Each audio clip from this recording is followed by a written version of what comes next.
News 7 தமிழின் 8 மணி செய்திகளுக்கு உங்களை வரவேற்பது கோபாலகிருஷ்ணன். சென்னை எக்ஸிஸ் கட்டட தீ விபத்தில் 200 கோடி ரூபாய் மதிப்பிலான பொருட்கள் சேதமடைந்துள்ளதாக தகவல் வெளியாகியுள்ளது. மேலும் இந்த விபத்தில் டி நகர் உஸ்மான் சாலையின் ஒட்டுமொத்த வர்த்தகமும் கோடிக்கணக்கில் பாதிக்கப்பட்டுள்ளது. இந்நிலையில் சென்னை டி நகரில் தீ விபத்து நிகழ்ந்த பகுதியை ஆய்வு செய்த அமைச்சர் ஜெயக்குமார் பின்னர் செய்தியாளர்களிடம் பேசும்போது கட்டிடம் பலவீனமாக இருப்பதை கருத்தில் கொண்டு அதனை இடித்து அகற்ற அரசு முடிவு செய்துள்ளதாக கூறினார். மேலும் சென்னை சிக்ஸ் கட்டிடம் 3 நாட்களுக்கு முழுமையாக இடிக்கப்பட்டு விடும் என்றும் அமைச்சர் ஜெயக்குமார் தெரிவித்தார். இதனிடையே தீ அணைக்கப்பட்டு விட்டதாக கூறப்பட்ட நிலையில் சென்னை சிக்ஸ் துணிக்கடையின் 4வது தளத்தில் தற்போது தொடர்ந்து தீ பற்றி எரிந்து வருகிறது. இது அதிர்ச்சியை ஏற்படுத்தியுள்ளது. இதையடுத்து சென்னை சிக்ஸ் கட்டிடத்தின் 4வது மற்றும் 3வது தளங்களில் எரியும் தீயை அணைக்கும் பணியில் வீரர்கள் ஈடுபட்டுள்ளனர். இப்பணியை சென்னை மாவட்ட ஆட்சியர் அன்புச்செல்வன் நேரில் பார்வையிட்டு ஆய்வு மேற்கொண்டார். பின்னர் செய்தியாளர்களிடம் பேசிய அவர் சென்னை சிக்ஸ் கட்டிடம் இரவு 10 மணிக்கு மேல் இடிக்க வாய்ப்புள்ளதாகவும் இப்பணி நிறைவடையும் 3 நாட்கள் ஆகும் என்றும் தெரிவித்தார்.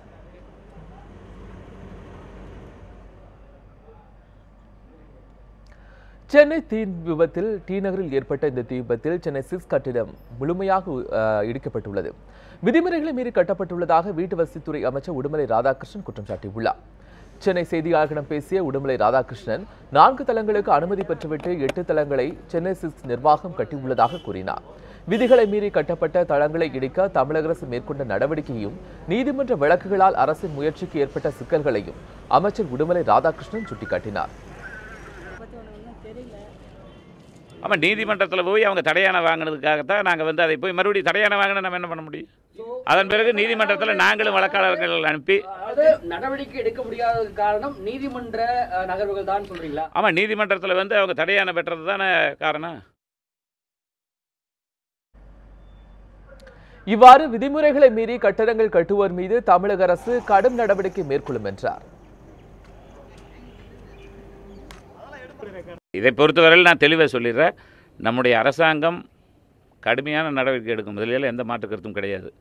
மாண்புமிகு முதலமைச்சர் அவர்கள் விதிமீறல்களாகவோ அல்லது மக்களை பாதிக்கின்ற வகையில் இருப்பதை எந்த காலத்திலும் அனுமதிக்க மாட்டார். ஆகவே இது கோர்ட்டுக்கே போயிருந்தாலும் நான் அதைத்தான் திருப்பி சொன்னாங்க. நான் அவங்க கூட உட்காந்து நான் டிஸ்கஸ் பண்ணிட்டேன். அடுத்து முதலமைச்சரோடு சந்தித்து எதெல்லாம் கோர்ட்டில் இருக்குது, எதெல்லாம் எப்படியெல்லாம் செய்திருக்கின்றார்கள் என்பதை பற்றியெல்லாம் விரிவாக ஆய்வு செய்து நம்முடைய துறை அதிகாரிகளையும் அழைத்து கொண்டு போய் உட்கார வைத்து உடனடி நடவடிக்கை மற்றவர்களுக்கும் அதாவது விதிமீறல் உள்ள பில்டிங்களுக்கும் தான் சேர்த்து தான் சொல்கிறேன். இரட்டை இலை சின்னம் பெற லஞ்சம் கொடுக்க முயன்றதாக தொடரப்பட்ட வழக்கில் அதிமுக அம்மா அணியின் துணை பொதுச் செயலாளர் டிடிவி தினகரனுக்கு ஜாமீன் வழங்கி டெல்லி தீஸ் திவாரி நீதிமன்றம் உத்தரவு பிறப்பித்துள்ளது.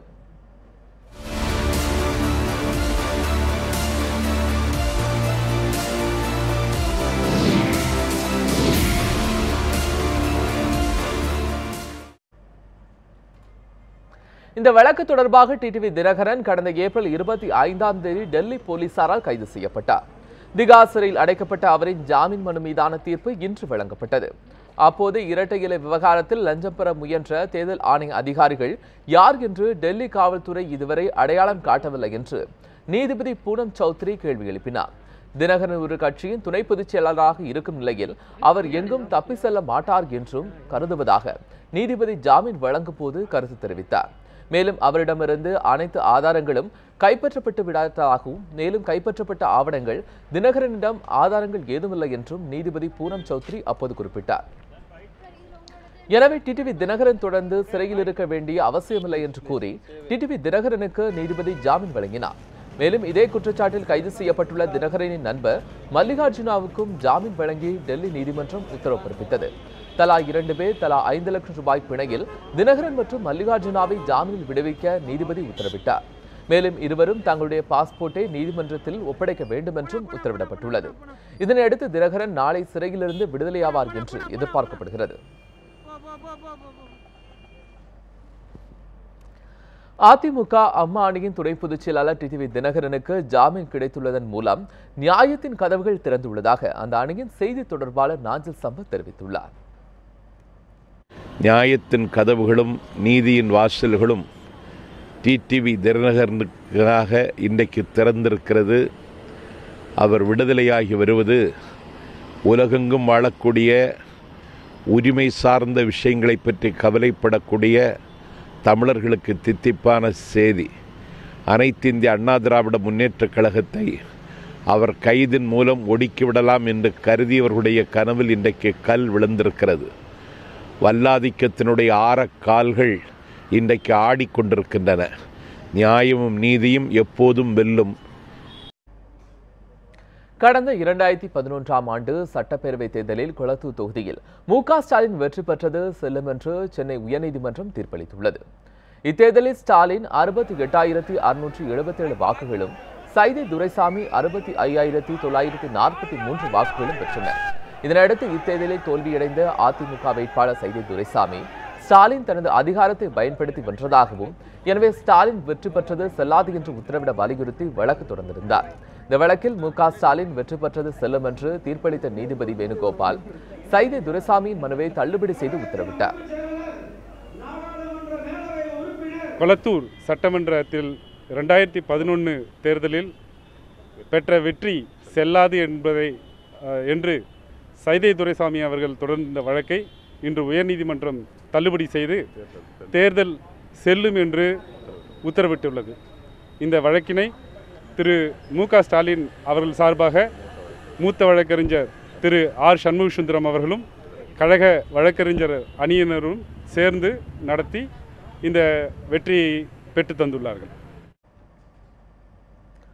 திருவாரூர் அருகே பருத்தி பயிர் கருகியதால் மனமுடைந்த விவசாயி தீக்குளித்து தற்கொலை செய்து கொண்ட சம்பவம் அதிர்ச்சி ஏற்படுத்தியுள்ளது.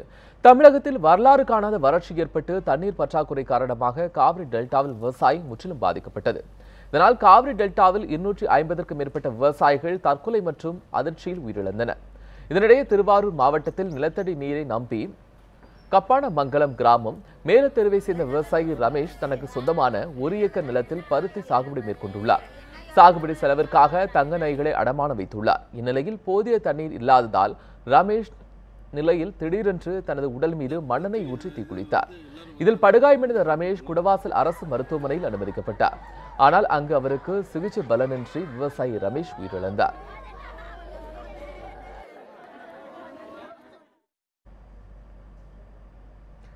தாக்கப்பட்ட ஐஐடி மாணவர் சூரஜை மற்றொரு மாணவரான மனிஷ் மிரட்டியது குறித்து சிசிடிவி பதிவை கொண்டு விசாரிக்க வேண்டும் என்று சக மாணவர்கள் கோரிக்கை வைத்துள்ளனர்.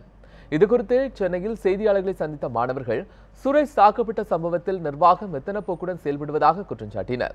விசாரணையை துரிதப்படுத்தாமலும் திருப்திகரமான முறையில் பதில் அளிக்காமலும் உள்ளதாக மாணவர்கள் குறிப்பிட்டனர். தங்கள் கோரிக்கைகள் நிறைவேற்றப்பட வேண்டும் என்றும் தவறு செய்த மாணவர்கள் ஐஐடியிலிருந்து வெளியேற்றப்பட வேண்டும் என்றும் கோரிக்கை விடுத்தனர். இந்த விசாரணை 24 மணி நேரத்துக்கு முடிக்கப்படலைன்னா எங்களுக்கு சாட்சியாளர்களையும் சாட்சிகளையும் இந்த வன்மையா தாக்கின வக்கர குணமுடைய மாணவர்கள் ஏதாச்சும் சீர்குலைச்சிருவாங்களோ அப்படின்ட்டு எங்களுக்கு அச்சமா இருக்கு. அந்த மாணவர்கள் இவ்வளவு வன்மையா நடந்திருக்காங்க. அவங்க மற்ற மாணவர்களுக்கும் ஒரு பெரிய அச்சுறுத்தலா இருக்காங்க. அதனால எங்களுக்கு எல்லாருக்குமே எங்க பாதுகாப்புக்கு ஒரு அச்சுறுத்தலா இருக்காங்க. அதை அவங்க அதுக்கு ஏதாவது நடவடிக்கை எடுக்கணும்.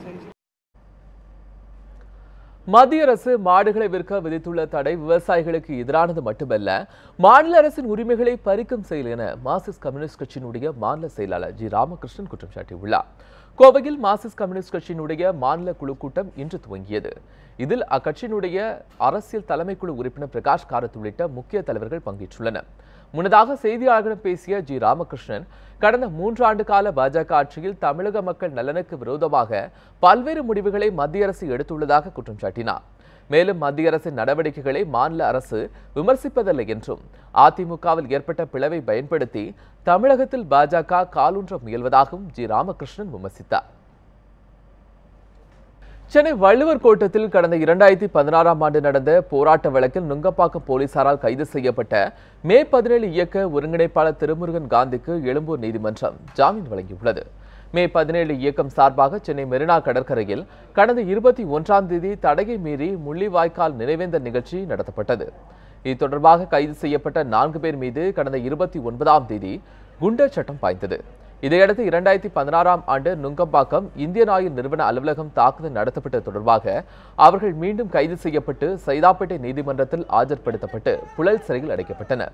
இதையடுத்து 2016ஆம் ஆண்டு பண மதிப்பிழப்பு தொடர்பாக அனுமதி பெறாமலும் சட்ட விரோதமாகவும் ஒன்று கூடி வள்ளுவர் கோட்டத்தில் போராட்டம் நடத்தியதாக அவர்கள் மீது பதியப்பட்ட வழக்கில் இன்று 3வது முறையாக திருமுருகன் காந்தி கைது செய்யப்பட்டார்.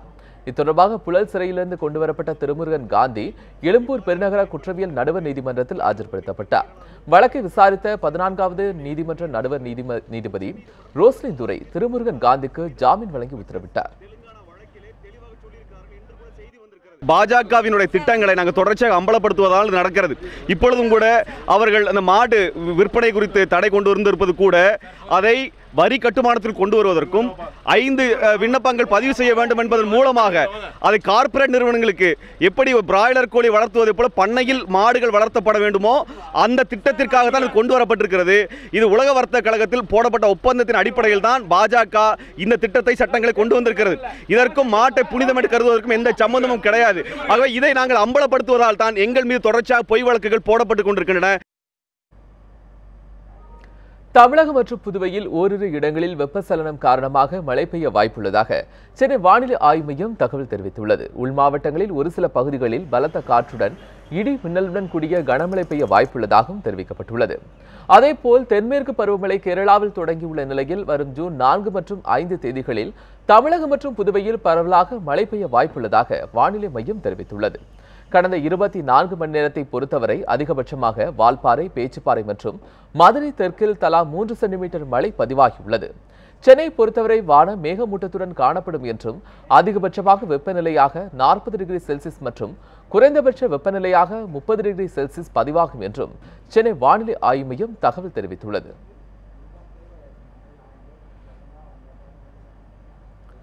முருகனின் அறுபடை வீடுகளில் ஒன்றான பழனியில் வைகாசி விசாக திருவிழா கொடியேற்றத்துடன் இன்று தொடங்கியது. பழனி கோவிலின் உபகோவிலாக உள்ள பெரியநாயகி அம்மன் கோவிலில் இன்று காலை 11 மணிக்கு வைகாசி விசாக திருவிழா கொடியேற்றத்துடன் தொடங்கியது. தொடர்ந்து 10 நாட்கள் நடைபெறும் இந்த திருவிழாவில் முருகன் வள்ளி தேவானை திருக்கல்யாணம் 6ஆம் தேதியும் முக்கிய நிகழ்வான திருத்தேரோட்டம் 7ஆம் தேதி மாலையும் நடைபெறும். திருவிழா நடைபெறும் 10 நாட்களும் தினமும் இரவில் பல்வேறு வாகனங்களில் மூலவர் முத்துக்குமாரசாமி 4 ரத வீதிகளிலும் உலா வந்து பக்தர்களுக்கு அருள்பாலிக்கிறார்.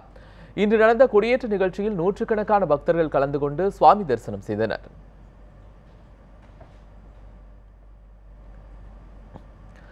சந்தேகத்தின் பேரில் மனைவியை கல்லால் குத்தி கொன்ற கணவனுக்கு ஈரோடு மகளிர் நீதிமன்றம் ஆயுள் தண்டனை விதித்து தீர்ப்பளித்துள்ளது. பவானிசாகர் அருகே உள்ள ஆறுமுகம் என்பவர் தனது மனைவி ரங்கம்மாள் மீது சந்தேகப்பட்டு கடந்த 2016ஆம் ஆண்டு மே 5ஆம் தேதி அன்று கல்லால் குத்தி கொலை செய்ததாக கூறப்படுகிறது. இது தொடர்பாக பவானிசாகர் போலீசார் வழக்கு பதிவு செய்தனர். இந்த வழக்கு தொடர்பாக அவர் மீது விசாரணை நடந்து வந்தது. ஈரோடு மகளிர் நீதிமன்றத்தில் இந்த விசாரணை நடைபெற்றது. இந்த வழக்கில் நீதிபதி திருநாவுக்கரசு இன்று தீர்ப்பு வழங்கினார். குற்றவாளி ஆறுமுகத்திற்கு ஆயுள் தண்டனை மற்றும் 100 ரூபாய் அபராதம் விதித்து தீர்ப்பளித்தார். தீர்ப்புக்கு பின் ஆறுமுகம் கோவை மத்திய சிறைக்கு அழைத்து செல்லப்பட்டார்.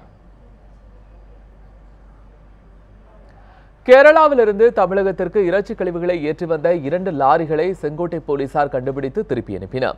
தமிழக கேரள எல்லையில் உள்ள நெல்லை மாவட்டம் புளியரை வழியாக தினமும் ஆயிரக்கணக்கான வாகனங்கள் சரக்குகளை ஏற்றி வருகின்றன.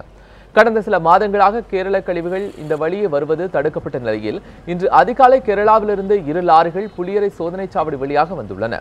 அப்போது அங்கிருந்த காவல்துறை அதிகாரிகள் அதில் துர்நாற்றம் வீசுவதை கண்டனர். இதனால் அந்த லாரிகளை உடனடியாக சோதனை செய்ததில் கேரளாவிலிருந்து இறைச்சி கழிவுகள் கொண்டு வந்தது கண்டுபிடிக்கப்பட்டது. இதையடுத்து உடனடியாக அந்த 2 லாரிகளையும் கேரளாவிற்கு போலீசார் திருப்பி அனுப்பினர்.